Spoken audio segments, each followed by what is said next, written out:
Olá a todos, meu grupo é formado por mim, Henrique Fernandes de Oliveira, e pelo Samuel Silva Carneiro. Somos alunos de agronomia, estamos fazendo nesse semestre a disciplina de microbiologia do solo, que é administrado pela professora Daniele Sabino, e vamos apresentar um seminário que foi proposto para nós a respeito de um artigo, né, esse que vocês estão vendo aqui no compartilhamento. E para fim didático, eu e o Samuel vai apresentar esse artigo, né, na forma de PowerPoint, né, para apresentar, né, melhor os detalhes, né, do que foi feito nessa publicação. Então, vou parar de compartilhar aqui e vou compartilhar a minha tela de PowerPoint.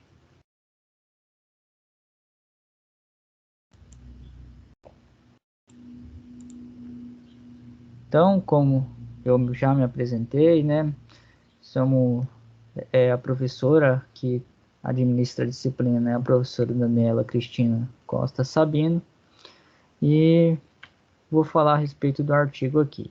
Basicamente, né, esse artigo trata do isolamento e caracterização de bactérias solubilizadoras de fosfato da rizosfera de eucaliptos, diversas espécies.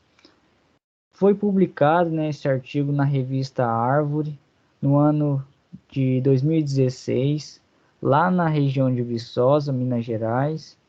E os responsáveis, né, por esse artigo são o André Marcos Mancini, Marcos Rogério Totola, Arnaldo Cher Borges e Maurício Dutra Costa, né? São esses quatro integrantes aí que foram responsáveis por essa publicação.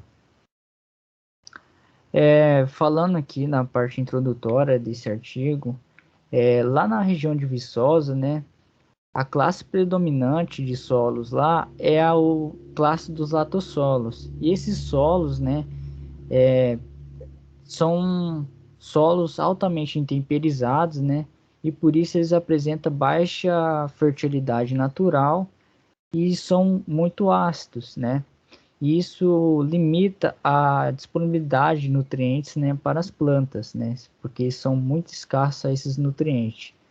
E como alternativa, né, para cultivo nesses solos, da alternativa é cultivar plantas que toleram essa baixa fertilidade, né, são poucas exigentes e toleram essa acidez, né, mas mesmo assim tolerando essa baixa fertilidade, algumas espécies precisam, né, da adubação complementar, né, mas nesse estudo, né, foi feito com a planta de eucalipto, né, porque ela tolera essa baixa fertilidade, né, acidez que eu falei, e mas mesmo ela tolerando, ela precisa de uma adubação para poder ela se desenvolver. E de todos os nutrientes, né, o fósforo é o nutriente que mais limita as plantas. E geralmente, né, para você comprar, né, um adubo fosfatado aí químico, precisa de muita quantidade, né, para poder suprir a disponibilidade das plantas, né, a demanda das plantas. E quando você adiciona esses fosfatos no solo, eles ficam absorvidos, né, nas partículas de argila e principalmente nos óxidos de ferro, que são características desses solos. Então tem duas formas de você obter os fosfatos, adubação fosfatada, né? Por meio convencional, como diz, que você pode obter, né, os fosfatos químicos, né, que estão no mercado hoje em dia, e pelo meio convencional, que pode ser obtido, né, pelas rochas fosfáticas, né, que é transformado em pó e adicionado ao solo. Porém, né, esse fosfato natural, eles são praticamente insolúveis no solo e isso se torna para o produtor inviável. E uma alternativa para tornar esse fosfato natural solúvel é o uso de micro-organismos capazes de fazer a solubilização desses fosfatos. Então, vários estudos, né, têm feito visando o isolamento desses micro-organismos capazes de solubilizar esse fosfato e depois, né, posteriormente, feita a inoculação deles nas plantas, que nesse caso, nesse estudo aqui, foi feito no eucalipto. E nesse estudo aí tem demonstrado uma eficiência muito grande para solubilizar esses fosfatos insolúveis e tornar eles solúveis para as plantas. Então, praticamente, o objetivo desse trabalho, né, foi isolar e caracterizar as bactérias solubilizadoras de fosfato, né, da rizosfera de eucaliptos, diversas espécies, visando a inoculação com fungos ectomicorrízicos. Então, falando a respeito de como foi feito os materiais e métodos, foram coletadas 5 amostras compostas contendo 50 gramas de solo rizosférico, né? Nas coletas foram coletados a partir do sistema radicular de 3 plantas de eucaliptos, na camada de 0 a 20 centímetros de profundidade e numa distância de 1 metro do caule. No tratamento, né, cada amostra recebeu 1 grama de solo e essa 1 grama de solo foi diluído serialmente até 1 elevado a 10, 1 elevado a menos 6, né, em solução salina. Cloreto de sódio, né, a 0,85%. Foram pegas uma líquida de 0,1 ml, né, das diluições que foram feitas e inoculadas, né, em placa de Petri, contendo meio glicose extrato de levedura ou gel e acrescida de fosfato de cálcio. Posteriormente foi feita a incubação, foram incubados numa temperatura de 28 graus até o surgimento das primeiras colônias. E posteriormente foi feita a identificação, né, foram identificadas as bactérias capazes de solubilizar o fosfato, né, foram identificadas principalmente pela presença daquele halo transparente ao redor da colônia, né, que é característica dessas bactérias que solubiliza fosfato. E cada isolado recebeu um código, né, uma identificação que pelas letras que foram colocadas umas letras RE e uma numeração foi feita também em cada isolado. E posteriormente também fez a reinoculação, né, onde foram reinoculadas as bactérias em um meio gel contendo fosfato de cálcio, né, e para o isolamento das culturas puras e para a confirmação da capacidade, né, da solubilização desses fosfatos.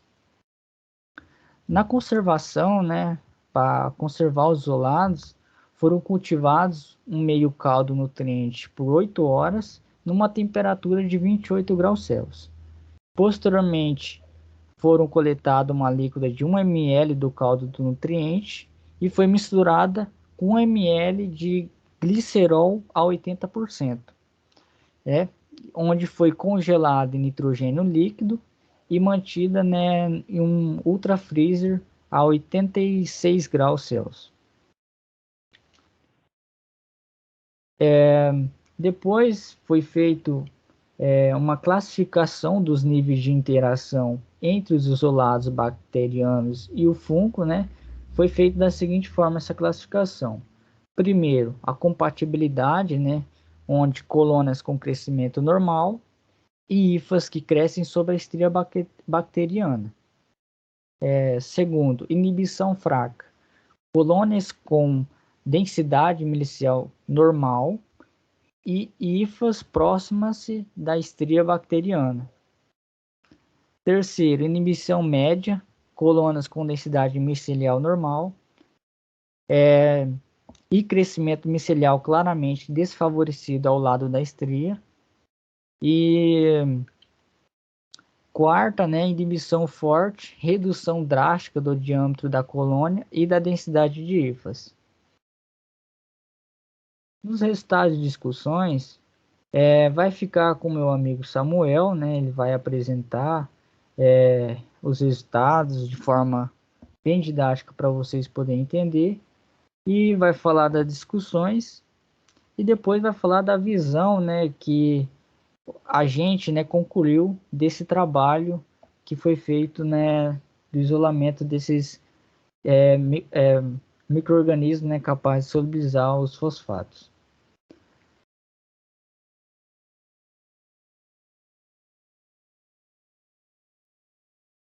Bom, dando sequência à apresentação do artigo, no resultado da discussão, inicialmente todos os isolados apresentaram um ralo de solubilização, porém, subsequentemente,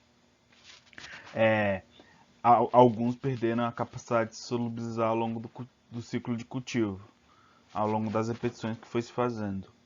E, as características morfológicas e a identificação de isolados, percebeu-se que as bactérias solubilizadoras de fosfato mostraram predominância de bacilos gram-negativos e de bactérias da família Enterobacteriaceae, como a gente vai ver a seguir na tabela 1, que com exceção dos isolados RE56, que foi um coco gram positivo, e RE35, um bacilo gram positivo, todas as outras apresentaram a forma de bacilo curtos e negativos. Os isolados bacterianos diferiram quanto à capacidade de solubilização de fosfato de cálcio. E quanto ao índice de solubilização, que foram analisados 7 dias, 14 e 21, percebeu-se que, em 7 dias de crescimento, os isolados demonstraram um índice de solubilização médio entre 0 e 9,57. Em 14 dias do crescimento, as médias variaram entre 0 e 10,25.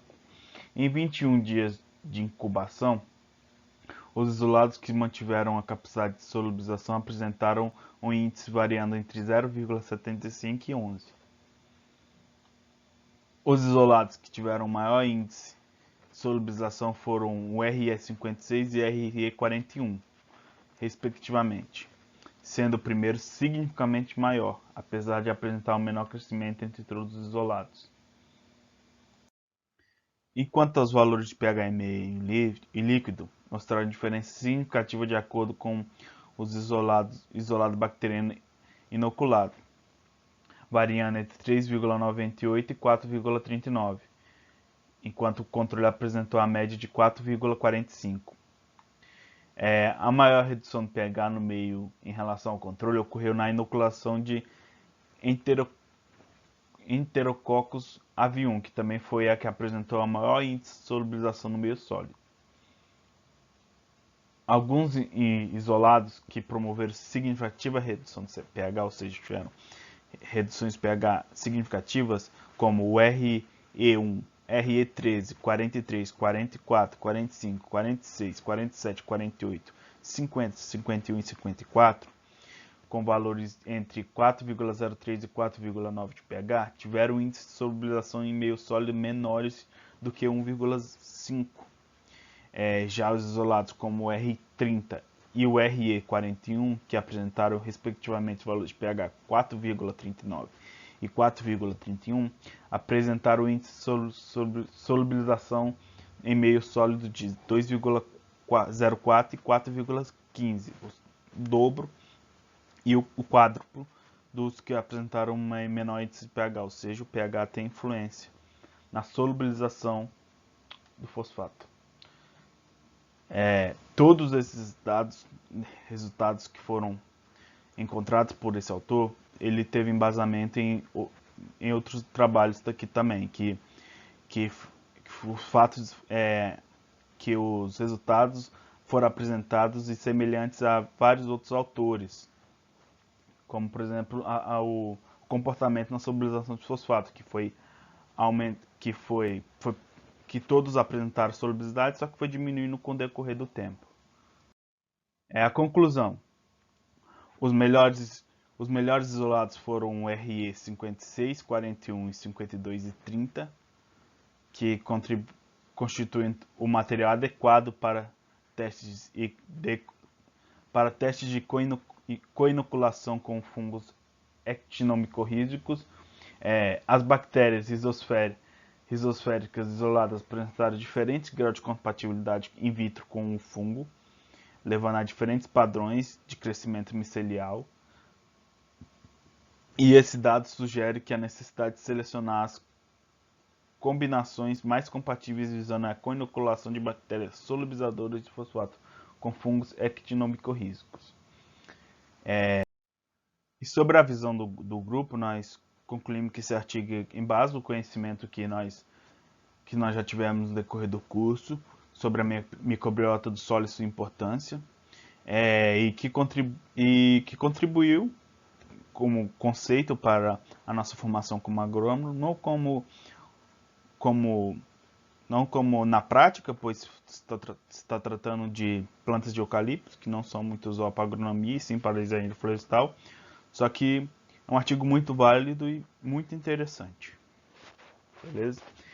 Sendo assim, nós concluímos nossa apresentação e obrigado pela sua atenção.